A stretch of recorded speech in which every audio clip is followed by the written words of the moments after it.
Hey, what's up, guys? Welcome back to the Manifix.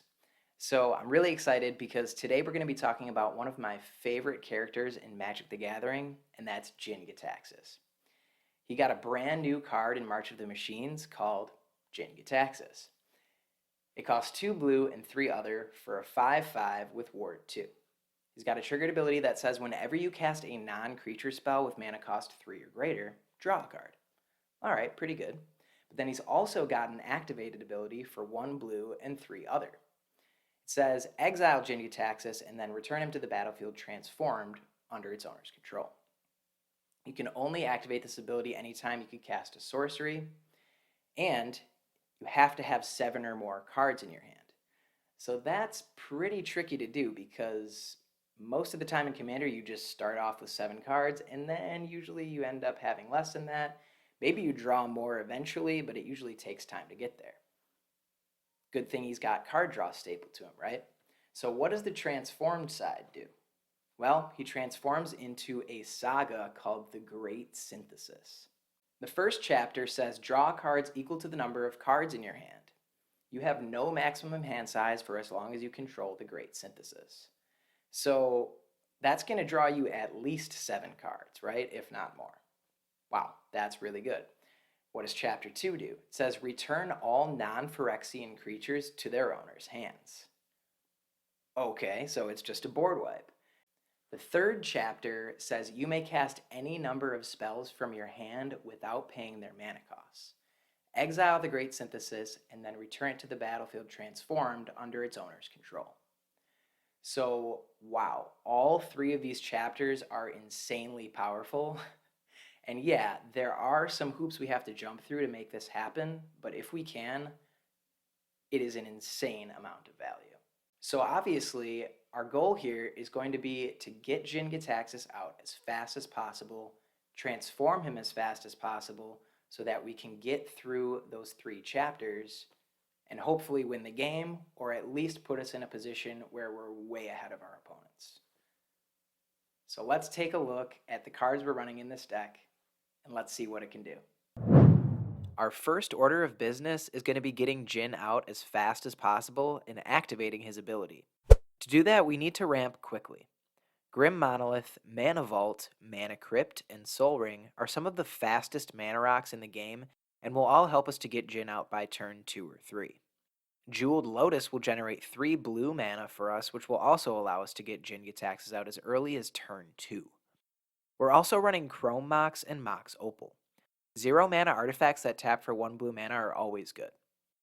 Wayfarer's Bauble isn't quite as fast, but it's still good as it will allow us to search up an island and put it on tapped. Staples like Arcane Signet, Felwar Stone, Mind Stone, and Thought Vessel are present here, as they're all great options for 2 mana ramp. Also at 2 mana we have Sapphire Medallion. This is going to reduce the mana cost of all of our blue spells by 1.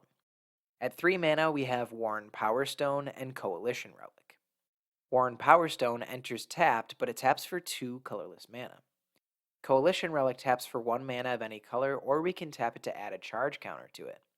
Then at our next pre-combat main phase, we remove that counter and add 1 mana of any color. So if we do end up tapping it for that charge counter, on our next turn, this artifact will be able to produce 2 mana as opposed to just 1. Now remember, we need to have more than just mana to transform Jin-Gitaxias. We also need to have at least 7 or more cards in our hand, so we'll need a reliable draw to fulfill that requirement. Rhystic Study is another fantastic staple. At 3 mana, it's cheap, and if it's allowed to remain out for an extended period of time, it's sure to draw us plenty of cards. Mystic Remora can do the same thing, but it's a bit more situational and we'll be required to pay that cumulative upkeep if we want to keep it out. Still, it's a solid draw engine in mono blue. Probably the best draw engine in the deck, though, is Consecrated Sphinx. With this out, whenever an opponent draws a card, we have the option to draw 2 cards. Obviously, this is an insane amount of draw, and if left out for even just 1 turn rotation, it's going to put us way ahead of our opponents. One neat little thing I want to mention about this card is that it has the Phyrexian creature type. So if we do happen to have this out when the second chapter hits on the Great Synthesis, we won't actually have to return this to our hand, so that's pretty nice. Teferi's Ageless Insight doubles all of our card draw, making spells like Opt and Brainstorm insanely efficient. With Archmage Emeritus, whenever we cast an instant or sorcery spell, we draw a card. We have 39 instants and sorceries in this deck, so that really makes up the bulk of our spells. And if any of those instants or sorceries that we cast have a mana cost of 3 or more, and we have our commander out, we're going to draw 2 cards. Another great draw engine in the deck is Fairy Mastermind. This is a 2-drop that can be played at instant speed, and it says whenever an opponent draws their second card each turn, we draw a card. So this punishes our opponents for drawing extra cards. Being able to cast this at instant speed is really nice too, because we can respond to someone casting a spell like Brainstorm to draw right away. It also has an activated ability for 4 mana that says each player draws a card. The idea with this is to activate it after one or more of our opponents have already drawn a card this turn. The opponent whose turn it is will be drawing their second card, which will draw us an additional card, so activating this will actually draw us 2 cards, if not more. Another way that we can get to 7 cards is by using wheels. Windfall is probably the most popular option in Mono Blue. With this, everyone discards their hand and draws cards equal to the greatest number of cards discarded this way. The best time to play this is when you have very few cards in hand and one of your opponents has a full hand. That person will end up with the same number after this resolves, but you'll have greatly increased your hand size. Some wheels specify the number of cards that you draw, like Time Reversal for example. For 5 mana, everyone shuffles their hand and graveyard into their library and then draws 7 cards. Echo of Eons does the same thing for 6 mana, but has a flashback cost of 3. So if we can get this into our graveyard first, we can cast it for a reduced cost. Commit to Memory is a fun one. The commit side of this spell puts a spell or non-land permanent into its controller's library second from the top. So it's a decent instant speed removal spell or counterspell. The Memory side can be cast from our graveyard for 6 mana, and again we shuffle our graveyard and hand into our library and then draw 7 cards. The last wheel we're running here is Time Spiral. This is easily my favorite wheel spell because not only are we refilling our hand, but we also get to untap up to 6 lands, essentially making the spell free to cast. Getting that mana back then allows us to cast some of those cards that we just drew. This spell is really powerful. There are a couple other ways to get that much desired 7-card hand. We're running the aforementioned Opt and Brainstorm, but those don't actually net us any cards on their own, although they do provide good card selection. But one card that gets us there in a pinch is Pull from Tomorrow. This is an instant speed draw X spell, so we can just take a turn to hold up all of our mana and then cast this for a huge amount of mana prior to our next turn. At that point, we hopefully will have our commander out so that we can activate his ability to transform him. And then we have Fact or Fiction, which is another blue staple that offers fantastic card selection and often draws us 3 or more cards at instant speed.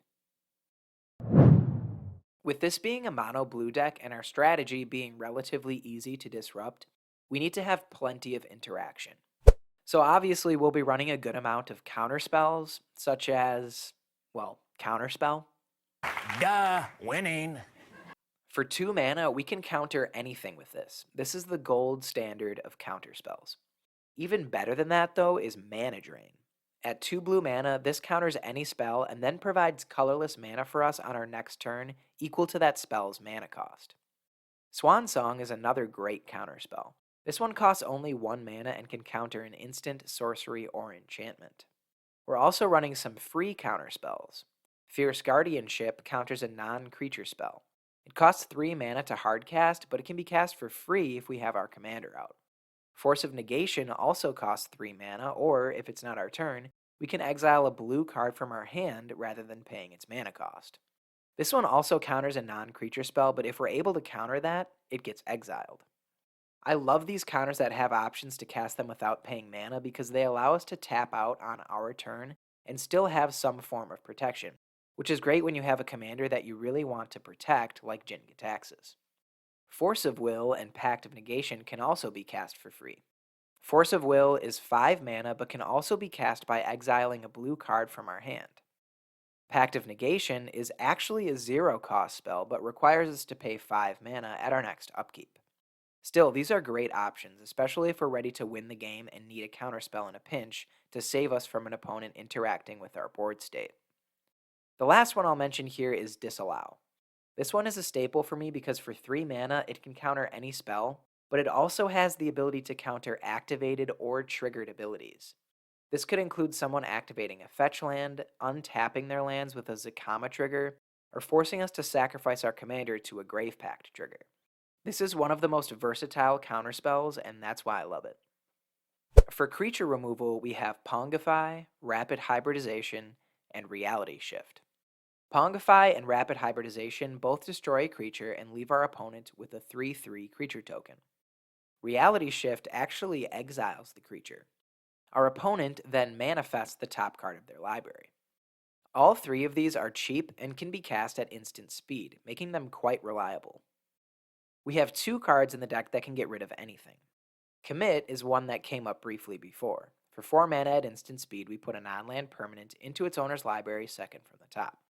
I know that sounds a little bit expensive at 4 mana, but considering removal like this is hard to come by in mono blue, and the fact that we can also use it to wheel from our graveyard, it ends up being a pretty good card. The other one here is Capsize. For 3 mana at instant speed, we return anything to its owner's hand. What makes this card exceptionally good is the buyback. If we're able to pay that, we get to put Capsize back into our hand, allowing us to use it again and again. Plus, this card has a mana value of 3, so if Jin-Gitaxias is out, we draw a card. If we can do that and return Capsize to our hand, it's almost like we're drawing 2, getting us to that 7 cards even faster. If we're really in trouble, we have a few board wipes to help us out. Cyclonic Rift is the obvious choice here. Evacuation is a solid board wipe in mono blue that returns all creatures to their owner's hands. If someone gets out of hand quickly and starts to swing in for lethal damage on us, we can cast this at instant speed, essentially setting that player and everyone else back to square one while saving us from losing the game. We're not running too many creatures in this deck either, so this really shouldn't set us back much. And then we have Flood of Tears, which returns all non-land permanents to their owner's hands. The nice part about this is if this ends up returning 4 or more of our permanents to our hand, we get to play something for free. So a lot of times we'll be able to just put our commander back out there for free after wiping the board. Now once we transform Jin-Gitaxias into the Great Synthesis, we'll want to get through all 3 of those chapters in the same turn if possible. The only way to do that is to add lore counters to it, which is why in this deck we're running a little bit of Proliferate to make that possible. Flux Channeler will proliferate whenever we cast a non-creature spell, which is most of our deck. If this is out when we transform Jin, we're sure to run our Saga through all 3 chapters easily. Thrumming Bird is a 2 mana 1/1 with flying that proliferates whenever it deals combat damage to a player. So if we get this out on any turn prior to the turn we transform Jin-Gitaxias, then we'll be able to get the Great Synthesis from Chapter 1 to Chapter 2, allowing us to return all non-Phyrexian creatures to their owner's hands, which by the way does not include Thrumming Bird since it's also a Phyrexian. Now we've got a few draw spells that will proliferate for us as well. Contentious Plan is a sorcery that draws us a card and proliferates. Quite a bit better than that, though, is Experimental Augury.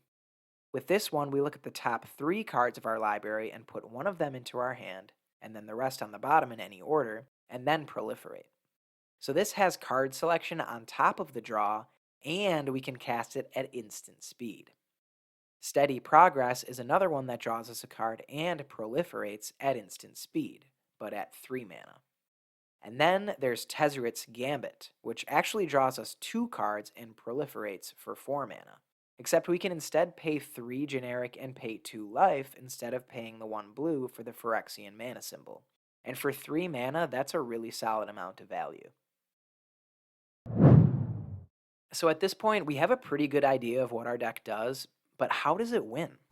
Well, the key is going to be in the final chapter of the Great Synthesis, because with that ability, we'll be able to cast a bunch of spells all at once for free.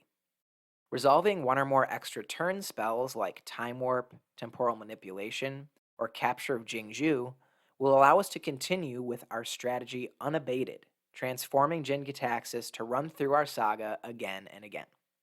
And yes, I'm aware that that last card is really expensive, but in my defense, it is being reprinted in Commander Masters this year, so hopefully it'll decrease in price substantially. Expropriate is another good one. With this, each player has to give us an extra turn or give us one of their permanents. Resolving this is going to put us way ahead and should lead to a win. Same with Blatant Thievery, which allows us to steal a permanent from each of our opponents. And then finally we have Time Stretch, which allows us to take 2 extra turns. We do have a couple combos in this deck that will give us unlimited turns.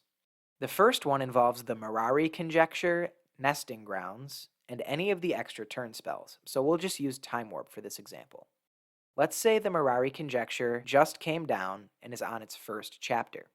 We'll cast Time Warp to take an extra turn. After our draw step on that extra turn, we'll put a lore counter on the Mirari Conjecture and return Time Warp to our hand. We can cast that again to take an extra turn after this one. Then we'll use Nesting Ground's second ability to move a lore counter from the Mirari Conjecture onto any other permanent. That can be any permanent at all. Creature, land, it doesn't matter. On our next extra turn after our draw step, the Mirari Conjecture will go back to its second chapter, returning Time Warp to our hand and beginning the cycle all over again. The other combo uses Mystic Sanctuary and Capsize. So we cast Time Warp to take an extra turn. Then we play Mystic Sanctuary as our land for the turn. When it enters, as long as we control 3 or more islands, we can return an instant or sorcery from our graveyard to our hand. So with that trigger, we'll get Time Warp back. Then we cast Capsize with the buyback to return Mystic Sanctuary to our hand. On our extra turn, we cast Time Warp again, play Mystic Sanctuary again to get it back, capsize the Mystic Sanctuary back to our hand, and then we can do this over and over, taking as many turns as we want. On those extra turns, we'll be doing our normal thing of flipping Jin-Gitaxias to draw a bunch of cards, get rid of everyone's creatures, and cast a bunch of spells for free. Eventually, we'll either win through damage, or we'll draw nearly our entire library and then win with Thassa's Oracle. Before we finish up, let's quickly go over the utility lands we're running. We already discussed Nesting Grounds and Mystic Sanctuary, so we're familiar with how those work. Karn's Bastion is a colorless land that comes with an activated ability that allows us to proliferate. We may need this ability to further along the Great Synthesis if we don't have any other ways to proliferate. With War Room, we can draw a card by paying 3 mana and 1 life. This is a really solid ability to have stapled to a land that enters untapped. Urza's Saga is a fantastic utility land in this deck. It's going to start out as a colorless land that enters untapped, but once it hits that 3rd chapter, we sacrifice it and search for an artifact with mana cost 0 or 1 and put it onto the battlefield. This will usually search up one of our mana rocks, helping to ramp us.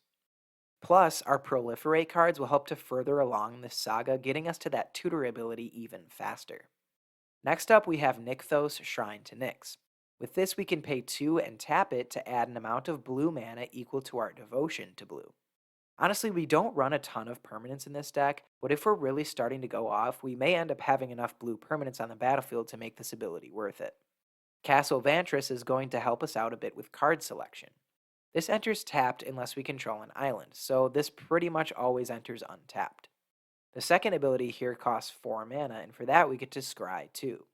It's a steep price to pay for that, but it's still a nice option to have if, say, we end up holding up our mana to counter something or remove something, and then we don't end up using that mana.